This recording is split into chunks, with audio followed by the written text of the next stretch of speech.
Kenapa Kak Yani pilih suami orang? Sebenarnya tak pilih pun. Okey, kena tak pilih pun. Poligami itu adalah satu takdir yang Allah telah tetapkan sebelum daripada kita lahir lagi. Kenapa cakap macam tu? Sebab jodoh lah. Jodoh ni bukan urusan manusia. Jodoh ni urusan Allah. Ada tiga perkara yang Allah dah tetapkan daripada kita, daripada dulu-dulu lah. Dulu sebelum kita lahir pun Allah dah tetapkan dah tiga perkara. Pertama, kematian. Kedua, jodoh. Dan ketiga sebenarnya adalah rezeki. Tapi itulah ada setengah orang kata rezeki tu boleh diubah-ubah. So, tak apa. Bab rezeki Kak Ini tak nak komen. Kak Ini nak komen dua. Sorry, satu je lah. Kematian pun tak nak komen. Kematian pun di luar bidang kuasa kita, di luar kawalan kita. Kayaknya nak komen tentang jodoh. Jodoh ni sebenarnya ramai yang kata, poligami adalah satu pilihan.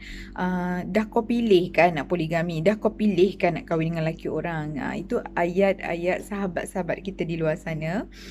Wahai sahabat-sahabat sekalian, tahulah kalian, fahamlah kalian bahawa poligami ini adalah jodoh sebagaimana monogami. Poligami ini adalah jodoh sebagaimana monogami. Jangan kata monogami tu jodoh, poligami tu tak jodoh, bukan. Monogami pun jodoh, poligami pun jodoh. Okey, maksudnya poligami tu apa? Lebih daripada perkahwinan yang lebih daripada satu orang isteri.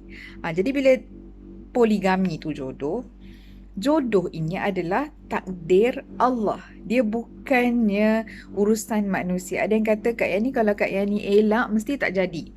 Kalau Kak Yani tak pilih suami orang mesti tak jadi. Tak gitu, tak gitu. Okey, tak gitu.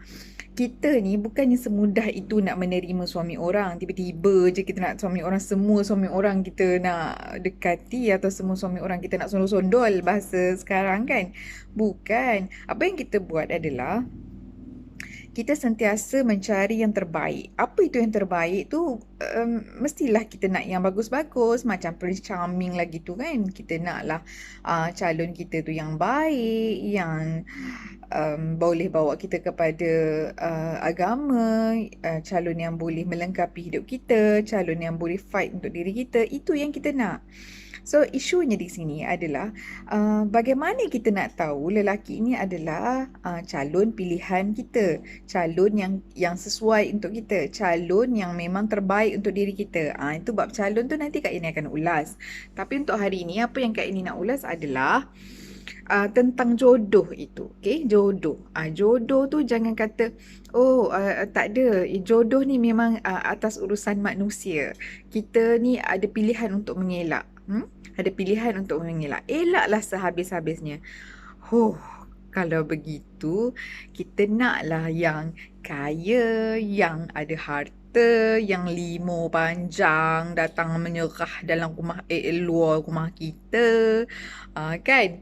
Kita tak nak kahwin dengan orang yang gaji sikit-sikit. Kalau boleh jodoh itu kata orang dipilih-pilih. Tak nak jugalah yang muka ala-ala pecah pintu rumah.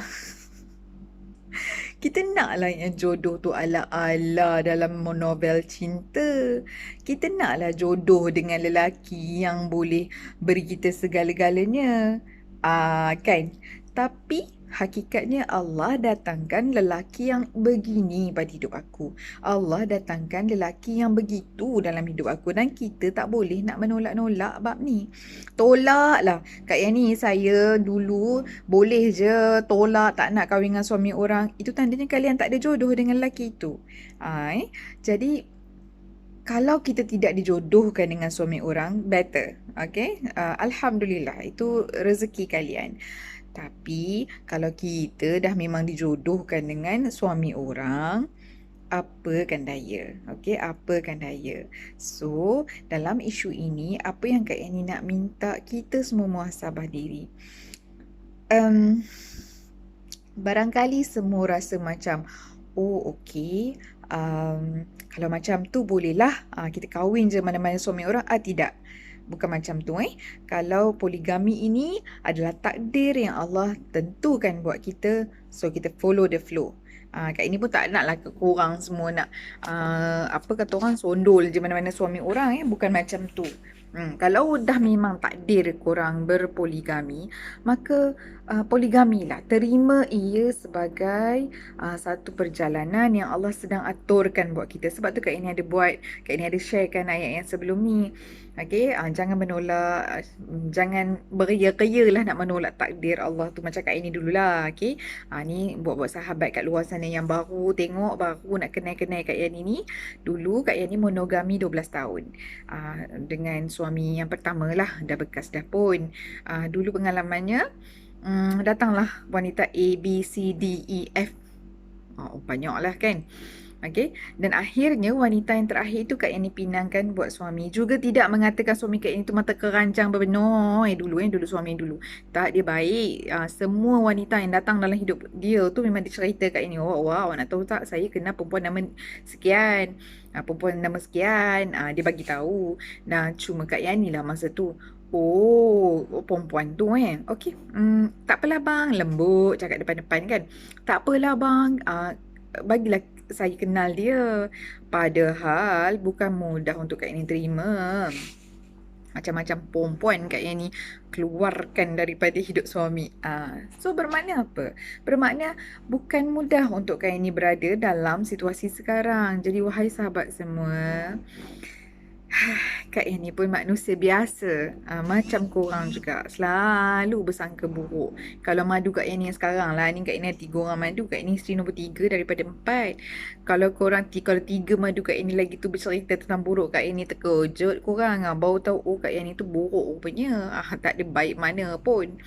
Okay, so nampak je baik, nampak je lembut, nampak je macam malin-malin tak kucing. Sebenarnya tidak. Mana ada manusia yang sempurna dalam dunia ni, okay?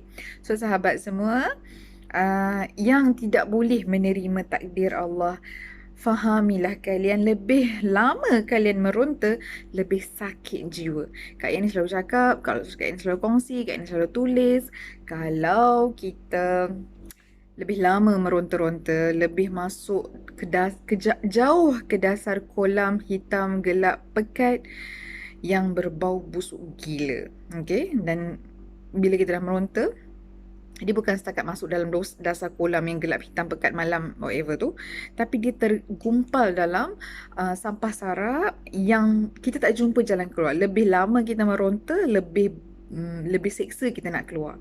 So susahlah. Okay, buat sahabat-sahabat semua, moga kalian bertemu dengan jalannya. Kalau sekiranya belum bertemu, doalah sungguh-sungguh dengan Allah. Doalah sungguh-sungguh dengan Allah. Sesungguhnya kefahaman tentang sesuatu perkara itu adalah satu bentuk hidayah daripada Allah. Moga kalian dapat temukan jawapan dan jalan yang terbaik dalam ujian ini. Sebab ujian ni memang kita tak boleh pilih-pilih. Okay, so InsyaAllah moga perkongsian dapat manfaat untuk kita semua, untuk Kak Yani juga dan untuk kalian juga. Dan subscribe channel Kak Yani ni. Dan insyaAllah kita berjumpa lagi di video yang akan datang. Assalamualaikum.